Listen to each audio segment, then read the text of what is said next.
Hi, I'm Victoria. I'm an energy worker and an intuitive here in New York, and I'm going to give you some tips on what sort of psychic or psychic medium or intuitive you should consider seeing and who you should consider running away from. So, I'm no stranger to storefront psychics here in New York City. In the East Village, they're on every other block, and after a night of maybe seeing a band, I've wandered into one, have a few dollars in my pocket, and have had a few drinks in my system. Me and my friends often go into one just for entertainment purposes. We know it's just purely for entertainment purposes. So their MO is usually this. They charge about $5 to either read your palm or tarot cards, and they provide you with some very generic information. And usually it's based on your body language or the questions you ask, because the questions you ask usually contain the answer to your questions because you provide them with so much information. So, for instance, you can go in and be speaking to your friends and they listen intently about what you're talking to your friends about. And often they'll pick up information from that. And then they'll provide you with apparently psychic information that is based on your conversation with your friends. Or you will ask them a question that has so much information in it that they will say that this is the intuitive information that they're receiving, but you will have given it to them through your question. Like, I had a relative that passed on. Are they doing well? And based upon the way you're asking it, whether you look like you're sad when you're asking it or whether you're angry, I had this relative that passed on. Is he doing well? They'll give the response based upon that emotional state that you're in. No, he's not doing well. If you ask angrily, he's in a really bad place now. Or, oh yes, he's doing well. If you're very sad the way you ask it. Oh, he's in a wonderful place. He's very happy now. That sort of thing. And if you come in with, say, a romantic partner, the way you're interacting with them, they're going to pick up on it. If you seem to be sort of at odds with one another, they'll probably be inclined to say, so you're in a romantic relationship and there is some conflict. Well, no shit, because I'm scowling at the person that's sitting across from me. Or if you're laughing with the person that you've come in that you seem to be in a relationship with, they're going to be like, oh, you're in a relationship and you're very in love and it's going to work out and blah, blah, blah. So what they're really doing is reading your body language, and they're reading into the question that you've asked, because a lot of times you give the answer to what you're asking within the question. But also, they will always give you their intuitive information in very general terms. But if you want some specific information, they will ask you for additional money. So that is your cue that you should leave, because they're money gouging you, and that is not a legitimate intuitive or psychic.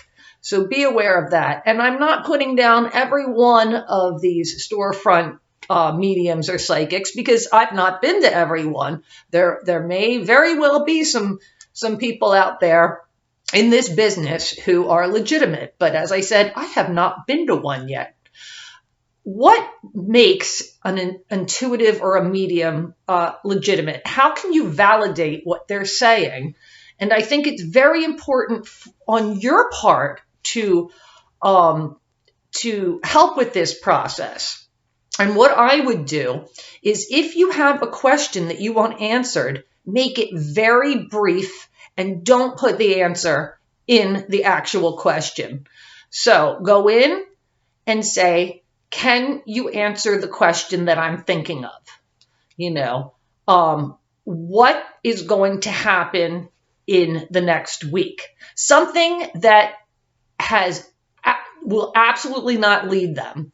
And if they are worth their weight, in whatever it's called, whatever that saying is, but if they are an actual gifted psychic or intuitive, they will be able to give you a lot of information when you have provided them with absolutely none.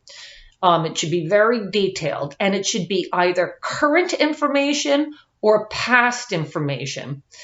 So they should be able to pick out very specific events in your life, or specific events that happened in the past or that are happening right now that you can validate and say, yes, this person is in my life right now. They're doing this, that, or the other thing. Or yes, this is an event that happened.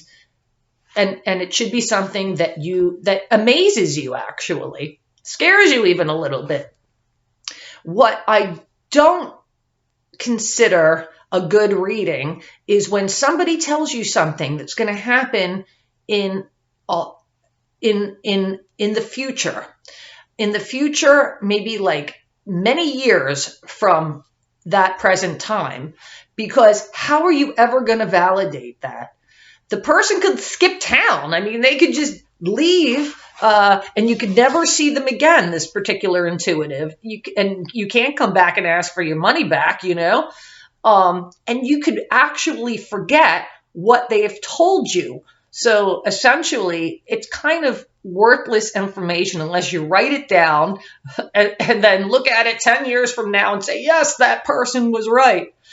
But also, you don't want to live your life around what this person is predicting. I think in a sense, it's kind of dangerous to get these predictions that are so far in advance, because you don't want to be scared and alter your life that way around what they're saying. So I suggest that if you get a psychic reading, the person is able to tell you things in your past that are very specific, that have occurred in your currently, that are happening, and you provide them. You should not provide them with a lot of information.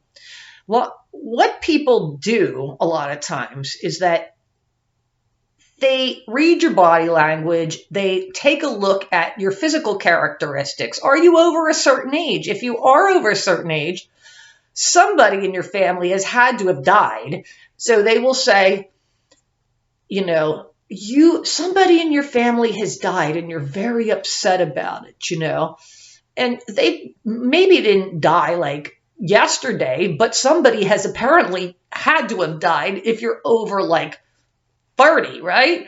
So they prey on people based upon their body language, their behavior, their emotional state, and that's just not right. And if somebody asks you to continuously come back on a regular basis to get readings, that's not right either.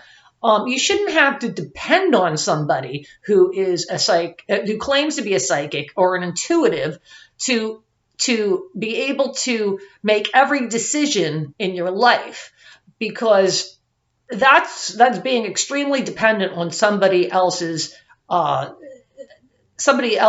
advice, and it most likely isn't very good advice if they suggest that kind of thing.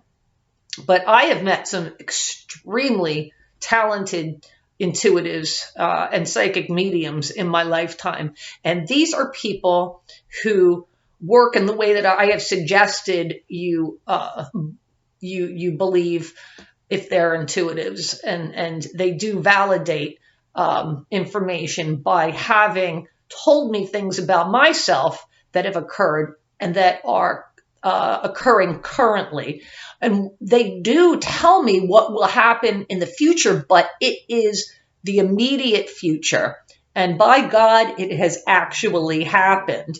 So this is my advice to you. Hopefully it's helped.